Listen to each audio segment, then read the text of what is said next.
بسم اللہ الرحمن الرحیم۔ السلام علیکم ناظرین، آج کی ویڈیو انتہائی اہم معلومات پر مشتمل ہے، لہٰذا ویڈیو کو آخر تک ضرور دیکھیں۔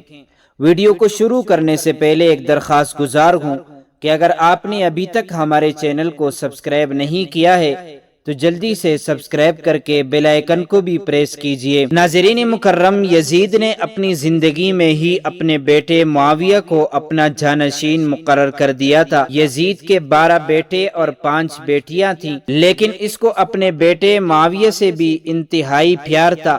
اس کے تعلیم اور تربیت بھی شہزادوں کی طرح ہی کی گئی۔ یزید چاہتا تھا کہ اس کا یہ بیٹا اس کا حقیقی جانشین بنے۔ یزید حکومت سنبھالتے ہی اپنے 2 بیٹوں خالد اور معاویہ کو اس وقت کے بہترین استاد عمر المقوس کے مکتب میں 3 سال کے لیے بھیج دیا۔ شیخ عمر المقوس بھی جانتے تھے کہ یزید کا جانشین معاویہ ہے، اس لیے انہوں نے اس کی تربیت پر خوب محنت کی۔ 61 ہجری میں جب واقعہ کربلا پیش آیا تو شیخ عمر المقوس کو بہت تکلیف پہنچی۔ چونکہ آپ کا دل حب اہل بیت سے تڑپتا تھا، اس لیے آپ نے یزید کی ان دونوں بیٹوں کو عظمت اہل بیت سے خوب روشناس کروایا۔ ایک طرف کربلا کا واقعہ پیش آیا اور جگہ جگہ یزید کے خلاف بغاوت کٹنے لگی۔ دوسری طرف معاویہ جو یزید کا جانشین تھا، اس کی تربیت ایک سچے عاشق رسول کر رہے تھے۔ واقعہ کربلا کے تیسرے سال 63 عیسوی میں یزید عبرتناک موت سے دوچار ہوا تو معاویہ ابن یزید 20 سال کی عمر میں تخت نشین ہوا۔ جیسے ہی معاویہ ابن یزید تخت نشین ہوا تو استاد محترم کی محنت رنگ لانے لگی۔ اس نے آتے ہی ساتھ ہی واقعہ کربلا کی تحقیقات کی اور محض 40ویں دن لوگوں کو اپنی بیعت سے آزاد کر دیا۔ بعض روایت میں معاویہ ابن یزید نے 3 ماہ تک حکومت کی۔ 20 سال کی عمر جوانی کا ایسا دور ہے کہ جب انسان خواہشات کے موزوری عروج پر ہوتی ہے۔ یزید کا جانشین ہونا اور پوری اسلامی مملکت پر حکمرانی کرنا آپ نے تمام جائز اور ناجائز خواہشات کو پورا کرنے کے لیے بہترین موقع تھا، لیکن معاویہ ابن یزید نے تخت پر بیٹھتے ہی واقعہ کربلا کے تحقیقات کی اور حالات کا خوب باریک بینی سے جائزہ لیا۔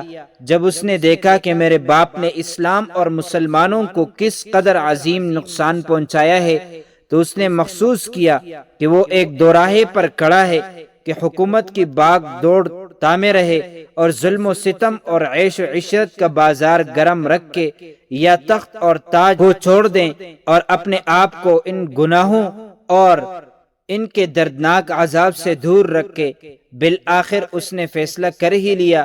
اس کا فیصلہ ان سچے تعلیمات اور اس ایمان کی توفیق ہی سے ممکن ہوا جو اس کے رگوں پہ میں شامل ہو چکا تھا۔ اس نے ایک عزم راسخ کے ساتھ حکومت کے عہدیداروں اور عوام کو مسجد میں جمع کیا اور پھر خود منبر پر جا بیٹھا۔ اس نے اپنی تقریر میں سب سے پہلے خدا کی حمد اور اس کے بعد رسول اللہ صلی اللہ علیہ وسلم پر درود بھیجا اور پھر وہ یوں کہنے لگا، میرے باپ یزید کو جب حکومت ملی تو وہ اپنے اعمال اور بدکرداری کی وجہ سے ہرگز اس کا اہل نہیں تھا، لیکن وہ بھی اس پر قابض رہا اور اس کا نفس اس سے بدترین کاموں کی ترغیب دیتا رہا۔ وہ اپنے برے کاموں پر بھی فخر کرتا تھا اور اس نے خدا کے بتائے ہوئے حدود سے تجاوز کیا۔ رسول اللہ کی اولاد پر اس نے بدترین مظالم ڈھائے، لیکن اس کے حکومت کی مدت بہت ہی تھوڑی تھی اور بہت جلد اس کی شرمناک زندگی کا خاتمہ ہو گیا اور آج وہ اپنے اعمال کے حساب اور کتاب میں الجھا ہوا ہوگا۔ جب معاویہ بن یزید کی بات یہاں تک پہنچی تو اس کا گلا رک گیا۔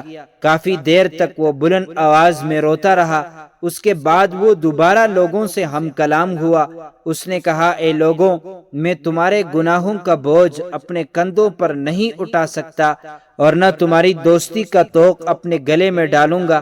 میری خواہش تو یہ ہے کہ حکومت شہزادے امام حضرت زین العابدین کے حوالے کر دی جائے، یا تم خود جو بہتر سمجھو وہ کرو، یا وہ حکومت کرے جس کا تم انتخاب کرو۔ میں اپنی بیعت سے تم لوگوں پر سے ہاتھ اٹھاتا ہوں اور اس خلافت کو ٹھکراتا ہوں۔ معاویہ بن یزید کے ان جملوں نے محفل میں ایک طوفان برپا کر دیا۔ پھر معاویہ بن یزید منبر سے اترا، اس کی ماں اور دیگر عزیز و اقارب آئے تو دیکھا کہ روئے جا رہے ہیں، تو اس کی ماں نے کہا کاش تم حیض کا چتڑا ہی ہوتے اور میں تمہاری خبر نہ سنتی۔ اس نے کہا خدا کی قسم میں بھی یہی چاہتا ہوں، اگر میرے خدا نے مجھے معاف نہ کیا تو میرے لیے برا ہو۔ اس کے بعد بنو امیہ نے اموی شہزادے مروان ابن حکم کے ہاتھ پر بیعت کر لی۔ مروان نے اپنا دارالحکومت مستقل طور پر دمشق منتقل کر دیا۔ بنو امیہ نے شیخ عمر المقوس کو زندہ درگور کر دیا کہ تم نے ایسی تربیت کیوں کی کہ معاویہ بن یزید نے بڑے دربار میں بنو امیہ کو رسوا کر دیا۔ اس کے چند دن کے بعد ہی معاویہ بن یزید کو زہر دے دیا گیا۔ 684 عیسوی سے 685 تک مروان ابن حکم نے حکومت کی۔ پھر اس کی وفات کے بعد مروان کے بیٹے عبد المالک نے 685 سے 705 تک ایک طویل عرصے تک حکومت کی۔ پھر 705 عیسوی سے 715 تک عبد المالک کے بیٹے ولید نے حکومت کی۔ اسی کے دور میں سندھ، اندلس اور دیگر بہت سی ریاست فتح ہوئی۔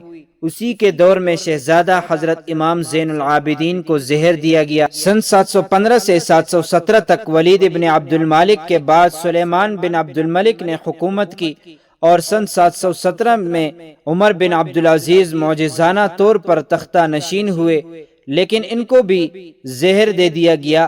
720 سے 724 تک ولید بن عبد المالک اور سلیمان بن عبد المالک کے بھائی یزید بن عبد المالک نے حکومت کی بھاگ دوڑ سنبھالے رکھی۔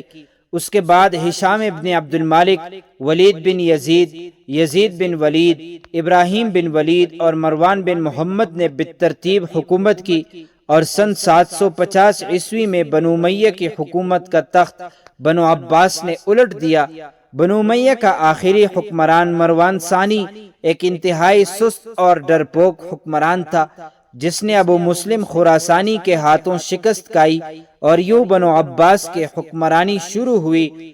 تاریخی کتابوں میں درج ہے کہ ابو مسلم خراسانی نے بنو عباس کے ابو جعفر المنصور اور ان کے بھائی ابو العباس کو حکمرانی سونپ دی۔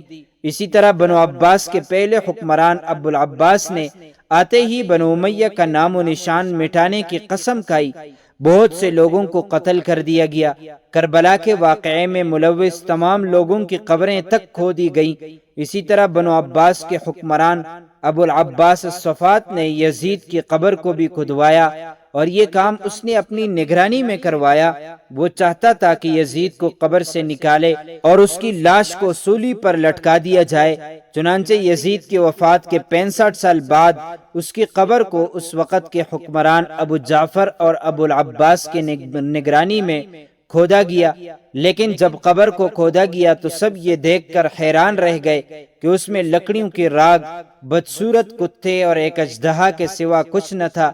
اللہ تعالی ہمارے دلوں میں اہل بیت اور صحابہ اکرام کی محبت رچ بس فرمائے، آمین۔ معزز ناظرین، امید کرتا ہوں آپ کو یہ ویڈیو اچھی لگی ہوگی۔ مزید معلومات کے لیے ہمارے چینل کو سبسکرائب کیجیے۔ اگر زندگی کے لمحات مزید باقی رہے تو آپ کے لیے ایک اور بہترین ویڈیو لے کر حاضر ہوں گا۔ تب تک کے لیے اللہ حافظ۔